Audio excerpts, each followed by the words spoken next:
సత్తుపల్లిలో గెలిచేదెవరు, నిలిచేదెవరు? సండ్ర వెంకట వీరయ్యకు నాటి సానుకూలత ఇప్పుడు ఉందా? సత్తుపల్లిలో సర్కారుపై వ్యతిరేకత ఎంత? సండ్ర రూపంలో సానుకూలతపై చేయి సాధిస్తుందా? సిపిఐతో కలిసిన కాంగ్రెస్ పార్టీని మార్కిస్టులు దెబ్బ కొడతారా? తెలంగాణలో ఫైట్ ఒక్కెత్తైతే ఖమ్మంలో సీన్ మరోలా ఉంటుందా? రాష్ట్రమంతటా ఒకలా ఉన్న ఖమ్మం మరోలా తీర్పిచ్చిన ఉదంతాలు ఎన్నో చూశాం. గత ఎన్నికల్లో 10 స్థానాల్లో ఒక ఖమ్మం తప్ప ఎక్కడా గులాబీ పార్టీ విజయం సాధించలేదు. కానీ ఈసారి ఖమ్మం జిల్లాలో సత్తా చాటుతానంటోంది. అనూహ్యంగా ముందుకు సాగుతున్న కాంగ్రెస్ పార్టీని కారు పార్టీ ఏ మేరకు అడ్డుకుంటుంది? సత్తుపల్లి సెంటర్లో విన్నర్ ఎవరు?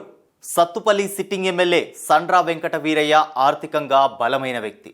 1994లో పాలేరులో సిపిఎం తరపున విజయం సాధించిన వీరయ్య ఆ తర్వాత సత్తుపల్లికి మారాడు. అక్కడి నుంచి వరుసగా హ్యాట్రిక్ విజయాలు సాధించారు. అతడు మాదిగ కులస్తుడు. సంక్షేమ కార్యక్రమాలు అమలు చేస్తూ నియోజకవర్గంలో ప్రజలకు అందుబాటులో ఉంటూ పేరు ప్రతిష్టలు సంపాదించుకున్నారు.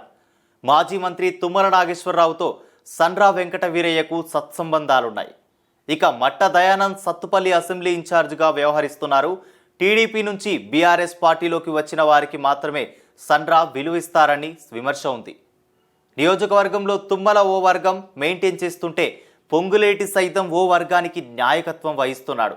తుమ్మల నాగేశ్వరరావు డీసీసీబీ మాజీ చైర్మన్ మువ్వా విజయబాబు, ఖమ్మం జిల్లా లైబ్రరీ చైర్మన్ కొత్త ఉమాశంకర్ రావు, జెడ్పీటీసీ కల్లూరు కట్ట అజయ్ కుమార్, తల్లాడ మండలం పార్టీ అధ్యక్షుడు రెడ్డం వీరమోహన్ రెడ్డి ఇక్కడ ముఖ్యులు. తాజాగా కాంగ్రెస్ పార్టీలో చేరిన పొంగులేటి సండ్ర వెంకట వీరయ్యను ఓడించేందుకు తీవ్రంగా ప్రయత్నించవచ్చు. సత్తుపల్లిలో కాంగ్రెస్ పార్టీ మట్టా రాగమైకి టికెట్ కేటాయించింది. వాస్తవానికి సంబాని చంద్రశేఖర్, మానవతారాయ్ ఇద్దరూ పార్టీ టికెట్ కోసం గట్టిగా కొట్లాడారు. పార్టీ టికెట్ రాకపోవడంతో ఇద్దరు నేతలు బీఆర్ఎస్ తీర్థం పుచ్చుకున్నారు. సత్తుపల్లిలో ఎట్టి పరిస్థితుల్లో విజయం సాధించాలని భావించిన కాంగ్రెస్ పార్టీ సర్వే ఆధారంగా రాగమైకి టికెట్ ఇచ్చినట్టు పార్టీ నేతలు చెబుతోంది. గతంలో వీరయ్య చేతిలో ఓడిన మట్టా దయానంద్ ఈసారి భార్యను బరిలో దించారు. వైద్య వృత్తిలో ఉన్న దయానంద్ రాగమయ్య నియోజకవర్గంలో సుపరిచితులు. పొంగులేటితో విభేదాలు ఉన్నప్పటికీ రేణుకా చౌదరి సాయంతో దయానంద్ భార్యకు టికెట్ తెచ్చుకున్నారు. దయానంద్ ఎస్సీ కాదంటూ కలెక్టర్ ఆదేశాలతో రంగంలోకి భార్యను దించారు.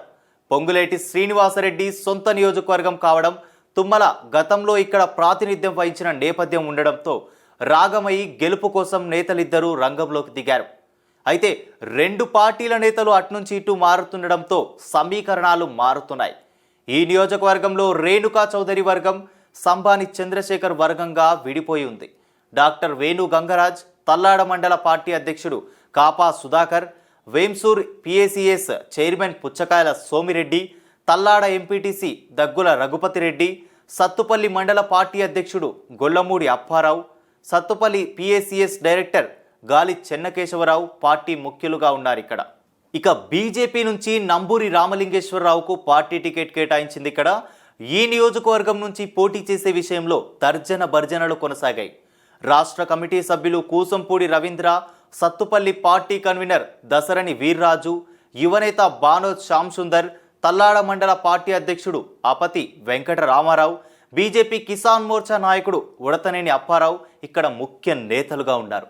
సత్తుపల్లిలో పోలింగ్ బూతులు ఎన్నున్నాయి, ఓటర్ల సంఖ్య ఎంత అనేది ఒకసారి చూద్దాం.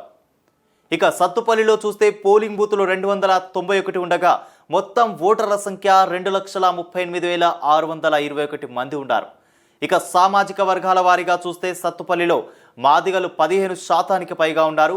కమ్మ ఓటర్లు 11% పైగా ఉన్నారు. మాల ఓటర్లు సైతం 8%, రెడ్డి సామాజిక ఓటర్లు 7% పైగా ఉన్నారు. గొల్లలు, మున్నూరు కాపులు సమాన నిష్పత్తిలో ఉన్నారు. రెండు సామాజిక వర్గాలు సుమారుగా 13% చేరువగా ఉన్నాయి. గౌడలు 6% చేరువగా ఉండగా కోయలు కూడా అంతే సంఖ్యలో ఉన్నారు. ఇతర బీసీ కులాల వారు 5%, ముస్లింలు ఇక్కడ 4% ఉండగా ఇతర కులాల వారు 20% పైగా ఉన్నారు.